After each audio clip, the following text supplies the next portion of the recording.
Continue here on Lake Geneva added great equanimity to what was a very positive process. We have reached an agreement on a 90-day pause and substantially moved down the tariff levels. Both sides on the reciprocal tariffs will move their tariffs down 115%.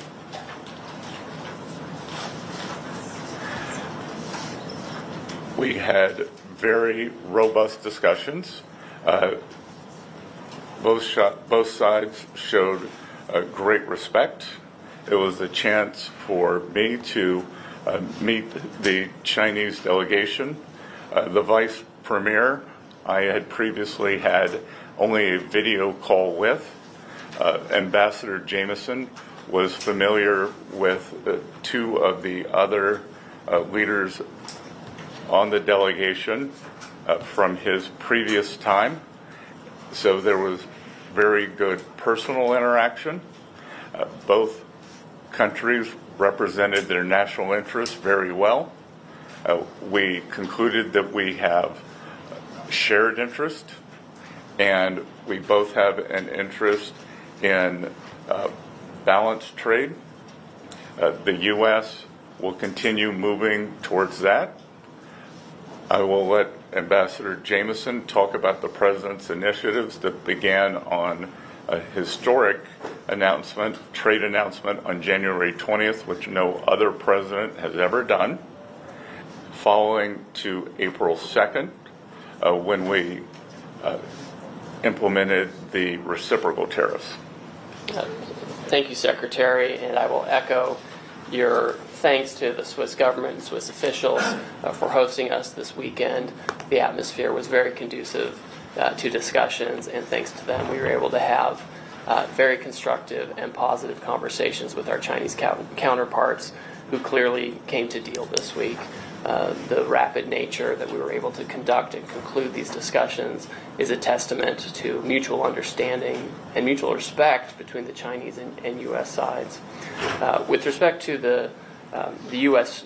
Trade position, our interactions with China, and the agreement today, please keep in mind that the United States trade deficit has ballooned over the past several years, ending up at $1.2 trillion deficit in goods as of the end of last year, which was an approximately 42% increase over a few years prior, when there was an $850 billion trade deficit at the beginning of the Biden administration. So that is a rapid and expansive increase in the trade deficit. And our view is that this is driven in large part by non-reciprocal trade, among other things, and the result has been offshoring of manufacturing and other negative impacts on the U.S. economy. And so on January 20th, when the President was inaugurated, he released the America First trade policy, which was comprehensive and flagged that and actually directed agencies, including the U.S. Trade Representative and others, to research this issue and to provide options, which we did, and the President elected to impose reciprocal tariffs on April 2 to address this national emergency of the trade deficit. There was a global baseline tariff accompanied by higher reciprocal tariffs for each country depending on the level and intensity of their trade surplus with the United States. In all of this, China was assigned a reciprocal tariff rate of 34%. China was the only country that chose to implement retaliation against the United States for this reciprocal tariff. All other countries withheld and decided that they wanted to negotiate with the United States or simply not retaliate. And so we've been in detailed discussions with other countries for several weeks at this point. China, as you know, retaliated not only with tariffs but with disproportionate and asymmetrical non-tariff measures in order to maintain the effectiveness of the reciprocal tariff measures. The President increased our tariff rates to offset Chinese retaliation. And as you know, this escalated to a point where both sides had added 125% tariffs, and with the Chinese side, additional non-tariff measures, amounting to an embargo in some senses on trade, an effective embargo, which of course was not a sustainable practice for either side. And so today, with this agreement, we come to agreement that that our reciprocal tariff rate will go down to 10% on the United States side, so it goes down 115%. We enter into a 90-day pause period for negotiations, which both the Chinese and the United States are very committed to. And the Chinese on their side also go down 115% to 10%, and they remove the countermeasures that they have in place.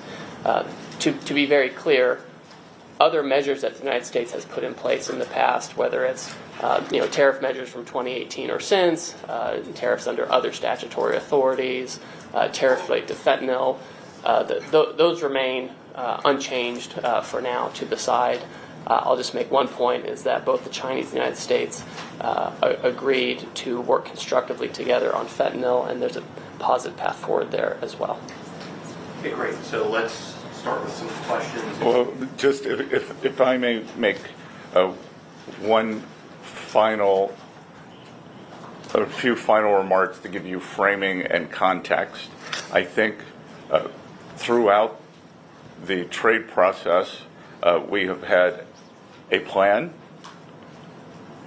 we have a process in place, and now with the Chinese, after this weekend, we have a mechanism for continued talks. So, process, plan, and mechanism. I would say one of the big takeaways from this weekend, the United States will continue a strategic rebalancing in many areas that were exposed as supply chain weaknesses during COVID, whether it's medicines, whether it's semiconductors, steel, we've identified 5 or 6 strategic industries and supply chain vulnerabilities, and we will continue moving toward U.S. independence or reliable supplies from allies on those. But the consensus from both delegations this weekend is neither side wants a decoupling. And what had occurred with these very high tariffs, as Ambassador Greer said, was the equivalent of an embargo, and neither side wants that. We do want trade. We want more balanced trade, and I think that both sides are committed to achieving that. We would like to see China open to more U.S. goods. We expect that as the negotiations proceed, that there will also be a possibility of purchase agreements to pull what is our largest bilateral trade deficit into balance. That has gotten out of balance, and much of this has happened through neglect over the past 4 years, as the previous administration did not engage on this issue. That was put forward to us by the Chinese, in fact, and we can see it in what happened to the Phase 1 agreement. We are only looking forward, and we look forward to very good discussions now that we have the mechanism created in Geneva this weekend for talks. Great. And with that, let's kick off questions. I'll start at the front row. Jenny Leonard, Bloomberg. Thank you so much. Going into these talks, the president posted on Truth Social that he believes an 80% tariff on China seems right. It obviously went down substantially more. How did you end up going to 30%? Was that the president pushing you, or the Chinese not budging before you went down? And then secondly, you have a 90-day pause now, as you have with other countries.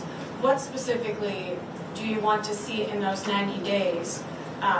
What kind of progress do you want to see in those 90 days and have agreed to by then to not ratchet up the tariffs? Because it is just a pause, right? Yes, so I'll... The tariffs then snap back, basically, if you don't have something agreed upon that is substantive. So the Chinese April 2nd number was 34, continues to be 34%.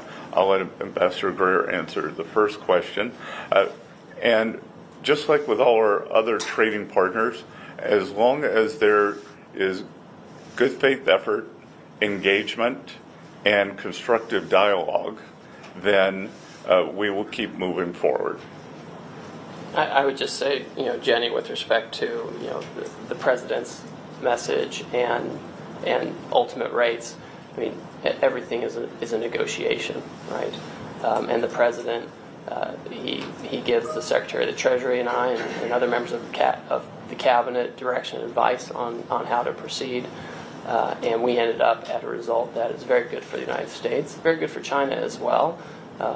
We retain our 10% global baseline tariff, which we have on other countries.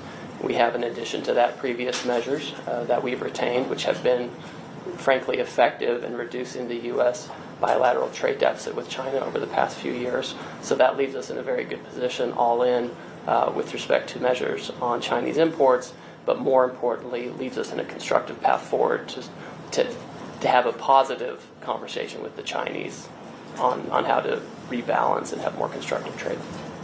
Great. In the back, Associated Press. Associated Press. Hi, I'm Jamie from Associated Press. We just heard our colleague talk about 30% tariffs. I'm just trying to understand these numbers here because they're all over the place. We were at 145 before, apparently, and 125, I believe, from the Chinese side. So can you say clearly now that, I think the question was, right now for the 90-day period, the U.S. tariffs on Chinese goods will be down to 30%? Is that correct for the 30? Could you speak? So again, this agreement is really about the reciprocal tariff, which was imposed by the United States on April 2nd, and the escalatory steps which followed. Those on each side, the Chinese side and the U.S. side, ended up at 125% on each other. The Chinese had additional non-tariff countermeasures. That has all come down by 115% to 10% each. The United States earlier this year imposed 20% related to fentanyl. That still exists. So if you're looking at Trump Term 2, tariffs on China, right now effective, it's 30%. There are prior measures which change by product, by sector, by level, etc. You can't really give a specific number on that right now. What matters for the agreement today is that we each agreed to come down on the reciprocal tariff and related retaliation to 10%. So a reduction of 115% down to 10%. Fentanyl is on its own track, but on a very positive track where we're having very constructive conversations with our Chinese counterparts. And I would add a couple of things. This does not include any sector-specific tariffs that have been put across all of our trading partners. And as the ambassador said, I think he would agree with me that the upside surprise for me from this weekend was the level of Chinese engagement on the fentanyl crisis in the United States. They brought the Deputy Minister for Public Safety, who is not traditionally part of the trade team or the negotiating team, and he had a very robust and highly detailed discussion with someone from the U.S. National Security Team. Great. Next, John Huddy with Newsnet. Mr. Secretary, will there be any immediate impact that U.S. consumers will see from this? And what was the toughest part of the talks? The Chinese are, notorious for being very difficult negotiators. Was there any moment that you felt the talks could break down? And as far as the fentanyl, I'm sorry, I know there's 3 questions here, but what are the Chinese willing to do in terms of the fentanyl crisis? Did they make any promises or any agreements to combat fentanyl? Okay. Well, there's a lot to unpack there. So let me recap that. So you're asking U.S. consumers, the last one was fentanyl, and what was the second question? The toughest part of the negotiation. Well, I'll start there first. Both sides represented their national interest well, but we also concluded that we had shared interest and that neither side was interested in a decoupling. And again, a lot of back and forth on various differences in views on fair trade. We informed them, I had a discussion, that trade deficits are a result of three things. One, terms of trade. Two, currency. And then three, the United States fiscal position. We informed them that Trump administration is working very hard on containing this out-of-control fiscal deficit that we inherited from the previous administration. Two, there was no discussion on currency. And one, it was on terms of trade. And on fentanyl, again, for the first time, there was engagement between two teams with detailed knowledge. And I think for the first time, the Chinese understood the magnitude of what is happening in the U.S. in 2018 in Buenos Aires. They did a good job of banning the actual fentanyl, but what we have seen is substantial interaction between bad Chinese actors and many North American drug dealers, especially Mexican cartels. Treasury has designated several of the Mexican cartels as foreign terrorist organizations. We made that clear to the Chinese. They were very receptive. As you may or may not know, the Chinese have very draconian measures for the sale of illicit narcotics in China, and we have asked them to be equally as draconian with the people who are poisoning Americans. And let me make a point. Your question about what was the toughest part of the negotiation, I would submit it was actually, in the lead up to the negotiation, trying to repair channels of communication that had atrophied under the last administration, where, our office, for example, the Office of the United States Trade Representative, had almost no substantive discussions with the Chinese side on trade. And although we have significant differences with the Chinese on trade and economics, and we have major complaints, you have to discuss these complaints. You have to have a channel for discussions, and overcoming that was a substantial challenge. And a lot of work went into that over the past several weeks, so that by the time we got here, we were able to be very pragmatic with each other. And to be sure, there were tough things to deal with on the level of removal, the timing for implementation, managing each side's domestic politics, etc. And I won't go into too much detail, but I would say the toughest part was simply getting to a position where we could, in good faith, both sides work with each other. And once we did, we were able to do this in a couple of days. This is not the first time I've done trade negotiations with the Chinese, and sometimes it can take a very, very long time to overcome misunderstandings. We were able to do that effectively over the past few weeks, which enabled us to be very pragmatic and effective this weekend. And I think we leave with a very good mechanism to avoid the unfortunate escalations as we saw after April 2nd from happening again. What had been very unusual about the relationship was that President Trump, Party Chairman Xi, they have a good relationship, but that the nature of what has happened since April 2nd could have been avoided if we had had this kind of mechanism in place. And I believe it is in place now. I think we leave today with a process that will move forward. And again, great mutual respect for our Chinese counterparts. I believe they showed us the same. And the impact on U.S. consumers? Will U.S. consumers see any resulting I mean, Mr. You're the Treasury Secretary, so you're better suited. But I would say on the front end, there's been a lot of talk about impact on consumers that just never really translates to the numbers. Consumption remained high.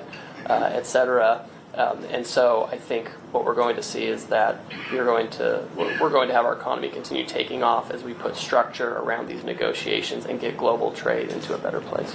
And as I reiterated last week, the Trump economic plan is 3 pieces: trade, tax, and deregulation. Trade has been implemented first, and that process is occurring. We believe that the tax portion is going very well. Speaker Johnson, Leader Thune, who I am in constant contact with, believe that midsummer we will pass, as the president likes to call it, his one big beautiful bill, and we believe that that will provide substantial relief for American households. And then deregulation, a hidden and pernicious tax on American households, is regulation. We believe that the last administration added several $1,000s a year to American families' cost, and that we will be not only cutting those substantially, rolling that back, but cutting those substantially. Thanks. I think we have time for about maybe 2 or 3 more questions. The most, sorry, ma'am, name and outlook, please. Yeah, it's Imogen Folks, BBC. It's very heartening what you're telling us. I'm wondering whether you think it might have been a better idea to start at this point of negotiation rather than start with a big list of tariffs and all the global turmoil that caused and the fear, frankly, in some countries around the world. How about, do you think in hindsight it might have been better to start, reach out and say we want to talk to you guys about this? No, I disagree entirely. We have spent decades at the World Trade Organization in multilateral and bilateral negotiations trying to get other countries to reduce their tariffs and non-tariff barriers to be more reciprocal with the U.S. We've had one of the most open economies for decades. The promise of the WTO and the multilateral system is that everyone was going to come down. It turns out the U.S. went down significantly. There were other economies that had low tariffs as well, but retained very high non-tariff barriers. We have tried really hard to work within the system, and the net result is a $1.2 trillion deficit in goods. The net result is manufacturing went to China, East Asia, Mexico, etc. So we tried all of that. So the idea that we can just keep saying, well, why don't we just talk a little bit more and we'll have a different outcome, I think just is totally detached from reality. And I would add a couple of things, that as our 18 important trading partners come to us, many with very good deals, as the UK, who skipped to the front of the line as our oldest ally, as Ambassador Greer and I look at their proposals, again, to lower tariffs, to lower the non-tariff trade barriers. Obviously, UK does not have a currency manipulation problem. And the subsidies for labor and industry, we look at these, and I think, how did we get here? How did we get here? And I echo part of what President Trump said, that he doesn't blame the other economies for taking advantage of a fluid, taking advantage of the situation when they were allowed to do it. He blames previous U.S. leaders. So we are just trying to restore a healthy equilibrium. That the U.S. economy has become very unbalanced. On one side, we have a forward-leaning, the deepest and widest financial markets in the world. We have financial innovation. We have the tech sector that is the envy in the world. On the other side, we are a natural resources economy led by energy.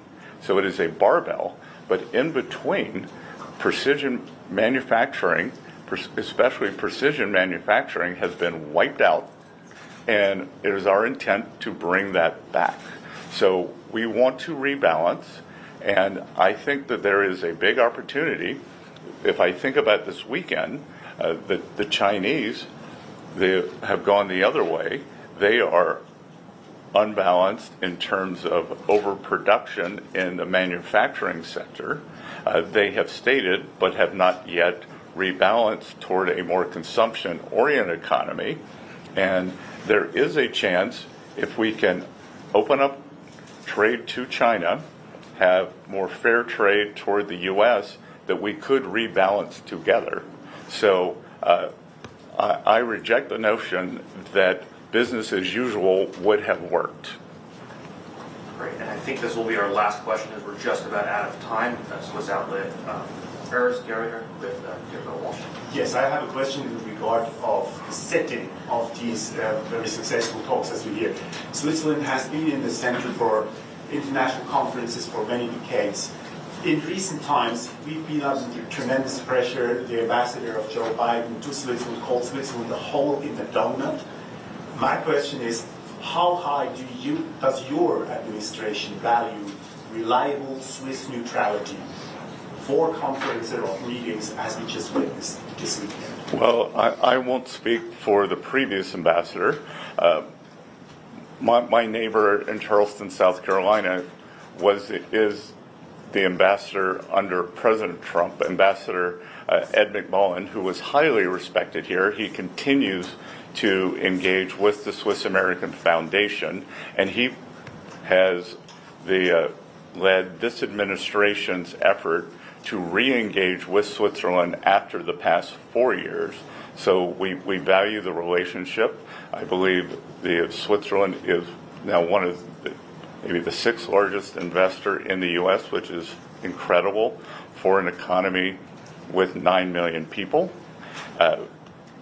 We hope that Switzerland will bring some of its very robust trade training programs to the U.S. as we re-engage the manufacturing sector, because I believe the U.S. has a lot to learn from Switzerland.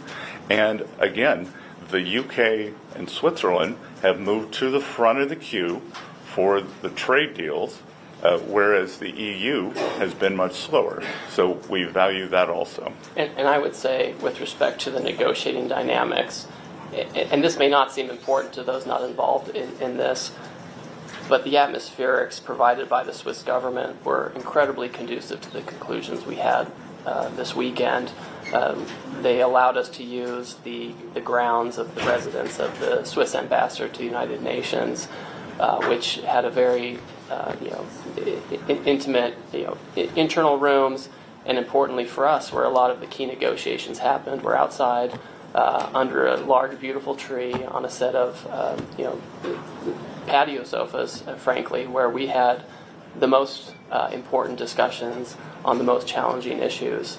And having this setting, as opposed to, no offense to the Intercontinental, which has been great, as opposed to a sterile hotel conference situation or conference rooms, I think let us develop a personal relationship with our counterparts and lead to the successful conclusion we had. Great. Thank you so much, everyone. I think that's it for us in time today. Thank you so much for coming out. And, yeah, oh, yeah. Thank you.